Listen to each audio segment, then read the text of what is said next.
All right, welcome. Today we're going to be talking about Chapter 3, which is all about how cancer spread. And of course, that is really referring to metastasis. And there's a lot of medical interest in understanding metastasis because, as we've discussed in previous chapter, that's one of the things that makes cancer so deadly is its ability to spread to other parts of the body. And it's estimated that only about 10% of cancer deaths are actually caused by the primary tumor. So it is typically the metastases that are causing death in most cases. And so there's a number of different common ways to visualize metastases in cancer patients. Probably the most common these days is the PET scan or positron emission tomography. You can see an example of that scan here on the right. But basically, in a nutshell, what they're doing with these scans is looking at uptake of radioactively labeled glucose, which is going to concentrate in areas that have the highest metabolic activity. So they're showing up in yellow on this scan. And of course, uh, cells with the highest metabolic activity would be, for example, those that are dividing the most quickly, like cancer cells.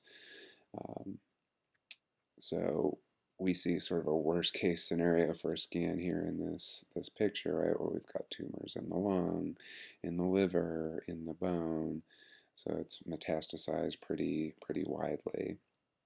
And medically speaking, clinically, it may be the secondary tumors that actually cause the initial symptoms and lead to the discovery of the cancer. It may not be the primary tumor that may be relatively asymptomatic in many cases. And it's been known for quite a while that there is this direct relationship between the size of the primary tumor and the amount of metastasis that occurs. So in this graph, you're looking at the probability of eventually having metastases in a percentage form versus the size of the primary tumor in centimeters. And this data is looking at breast cancer specifically. But you can see for very small tumors, you have a low percentage chance of metastasis, right? Say 20%.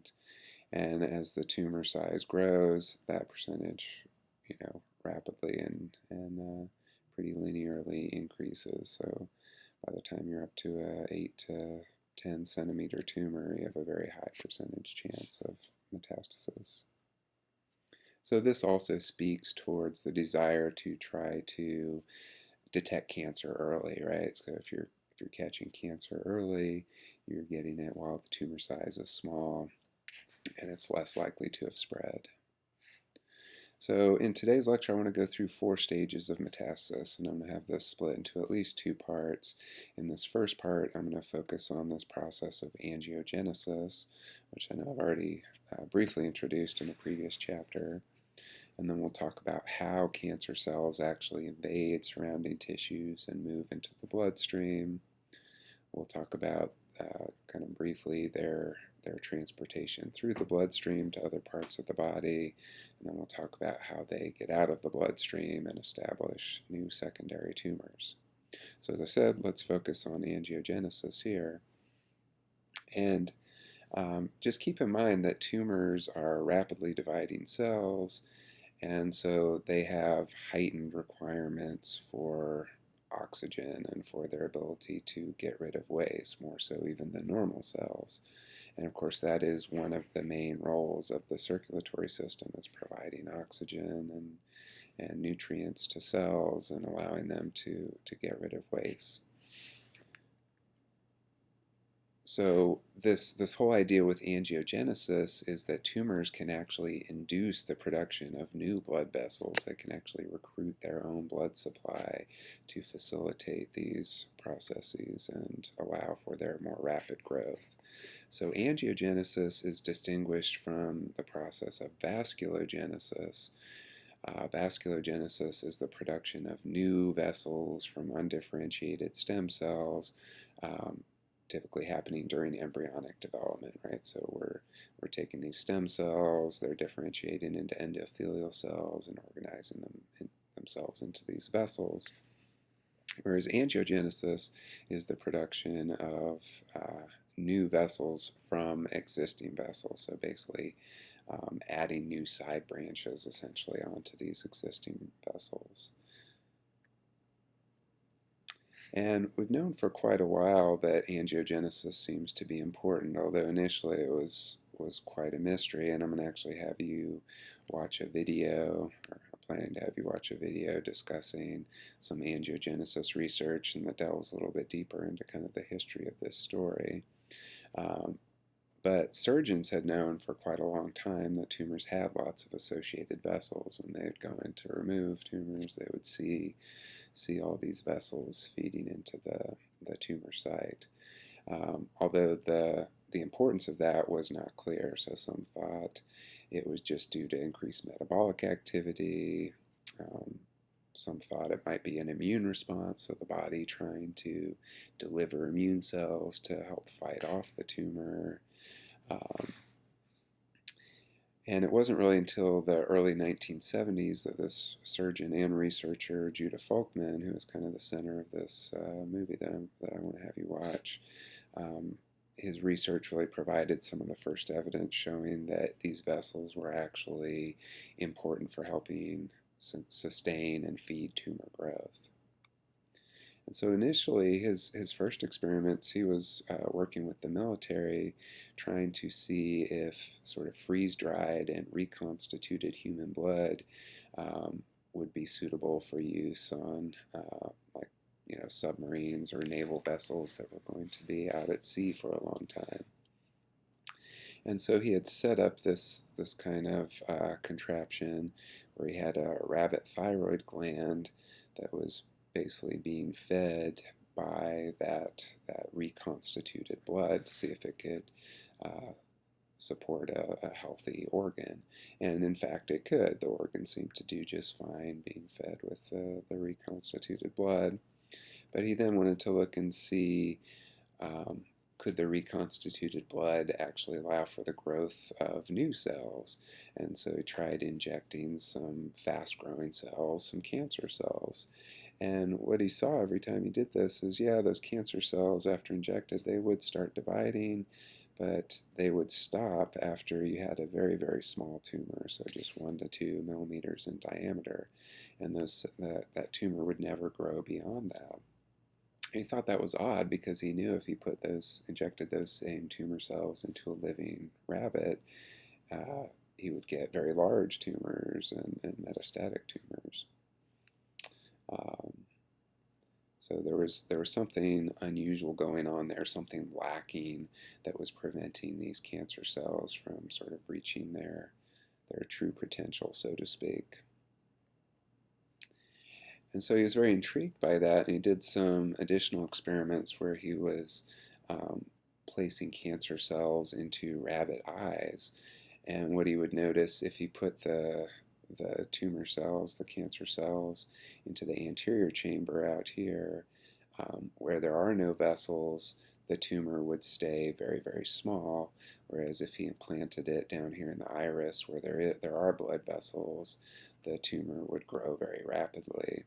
And in fact, what he would see after a period of time with these cancer cells here in the anterior chamber is they would actually seem to recruit blood vessels. So we would see blood vessels growing from the iris out towards the tumor in this very directed fashion. And once the vessels reached the tumor, then it would start growing very rapidly if and when that happened. So that kind of triggered this idea that, oh, okay, well, what was lacking in the rabbit thyroid was blood vessels. So we weren't getting these new vessels in the context of the whole organ. So cancer cells seem to need that vasculature in order to be able to grow. That's Dr. Folkman with one of his rabbit subjects there. Another more recent piece of evidence shows that if you create knockout mice that have the genes required for angiogenesis basically mutated or knocked out, these angiogenesis deficient mice don't develop cancer, don't develop metastatic cancer. So you inject cancer cells into a normal mouse. Of course, it will form a big tumor and metastasize. If you inject those same cancer cells into an angiogenesis deficient mouse, you will just get a very small tumor and very little or even no cancer in that particular situation. So again, it's just more evidence suggesting that angiogenesis, this process of recruiting a blood supply, does seem to be important for cancer development in vivo in a living organism. And so this cartoon just kind of illustrates the basic idea that cancer cells can divide and form a small localized tumor in the absence of their own blood supply, but they have to really recruit those vessels to provide those nutrients, get rid of those wastes in order to maximize their growth and be able to spread efficiently. And so once it was understood that, okay, angiogenesis does seem to be important for cancer development, cancer spread, there was a lot of interest in understanding, well, how do cancer cells trigger angiogenesis? Because if you remember, I mentioned Folkman's experiment with the rabbit eyes, where he was seeing these vessels growing in this very directed fashion towards the tumor, suggested that some way those cancer cells were actually recruiting those vessels. And that would imply that maybe there's some kind of signaling molecule being excreted by the cancer cells. So what researchers did to try to see if this was the case was they put cancer cells into basically a little membranous sac, a little chamber essentially, a porous chamber, where the cells were trapped, but there were pores that signaling molecules would be able to move through in and out of that particular chamber. So they placed that right underneath the skin of an animal subject. I'm not sure if they were using mice or rabbits in this instance. Um, a little distance away from any vessels, and then look to see, okay, can those cancer cells that are surrounded by this membrane still recruit their own vessels?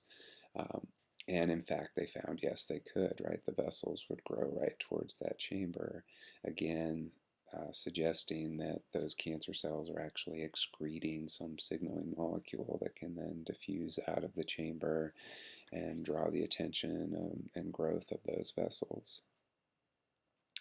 So once that was clear, then of course the obvious question is, well, what are these molecules? What are these things that can stimulate angiogenesis?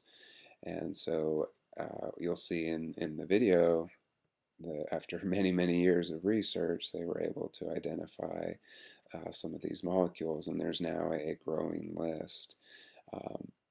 And so we found stimulators of angiogenesis, but of course there was potentially even more interest in knowing, okay, well, if that's the case, could there be molecules that inhibit angiogenesis? Because there could be some obvious medical uses for those kinds of compounds. And in fact, we have found quite a few inhibitors, and I'll show you an even longer list here in a minute. But for example, endostatin, I'll show you a little bit more data on that, and that's one of the focuses of this angiogenesis research movie.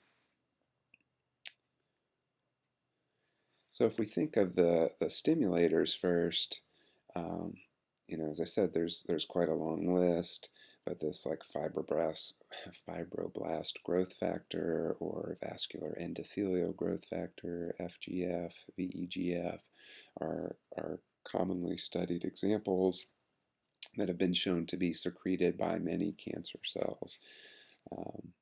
And so how do they do this? How do these signaling molecules, these stimulators, actually work? And what's been demonstrated is that these signaling molecules are ligands that will bind to receptors on the surface of the endothelial cells. And remember, the endothelial cells are those that are making up the vessels. So they'll bind to these receptors, trigger a signal transduction cascade within the cells that will lead to transcription activation of genes needed to form new vessels. So what kind of genes or proteins would those be? Well, we would need to kick on cell proliferation, kick on mitosis, right? Produce more endothelial cells to build those branches off of these existing vesicles. We would need to trigger cell migration, cell movement, any proteins important for that to actually move those cells into position to build these vessels. And then we would also need some enzymes to digest the extracellular matrix that's kind of in the way of cell movement. And these are enzymes called MMPs, which stands for matrix metalloproteinases. So we'd see all three of those things happening.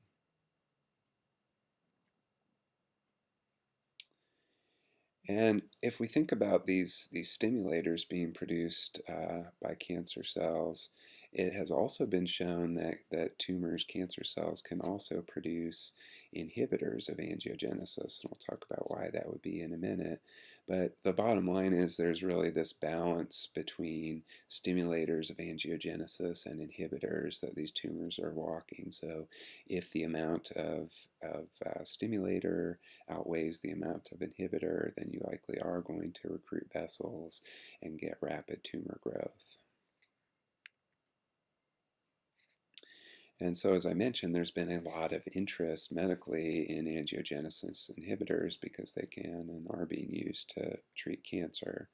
So, just to give you an example from an animal study, I believe this was mice looking at, kidney tumors in mice.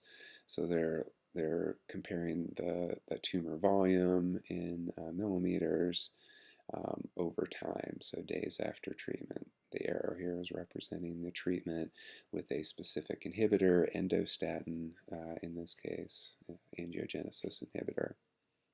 And you see in the control mice that are not receiving any inhibitor, the tumors are growing rapidly in size, whereas in those animals treated with the endostatin, if there is any significant growth, right, it's very delayed and very moderate.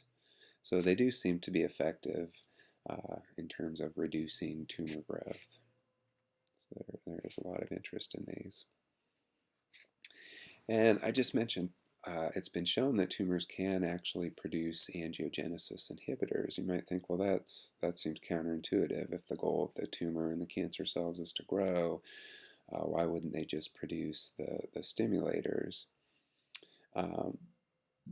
And there's been this phenomenon observed by excuse me, oncologists and surgeons, surgical oncologists, uh, called tumor dormancy, where they will see if they go in and surgically remove a large primary tumor, in many cases, all of a sudden, you'll see the rapid growth of a bunch of metastases that were presumably already there, but not actively growing.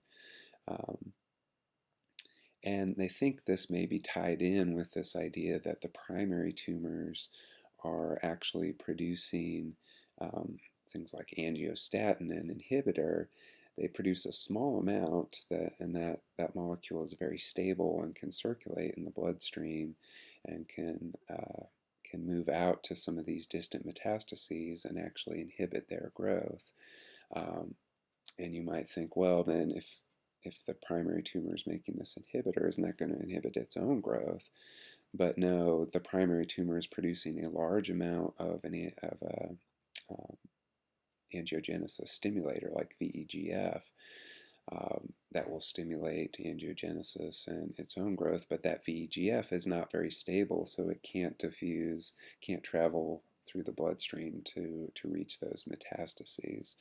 Um, And you could really think this almost as if it's a competition between tumors, right? So that larger primary tumor, it doesn't want to be outcompeted for resources by these other metastases. So it will produce this small amount of inhibitor to basically shut those metastases down and outcompete those other cells, basically.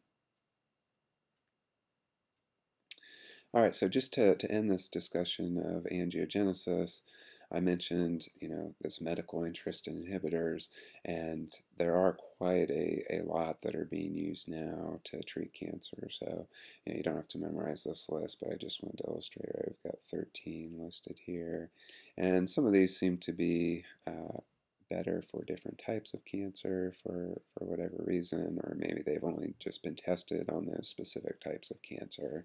So that's what's being listed here. But I think, moving forward into the future, you're going to continue to see more and more angiogenesis inhibitors being used um, as part of typical cancer treatments. So I'm going to stop there, and I will pick this up again in part 2.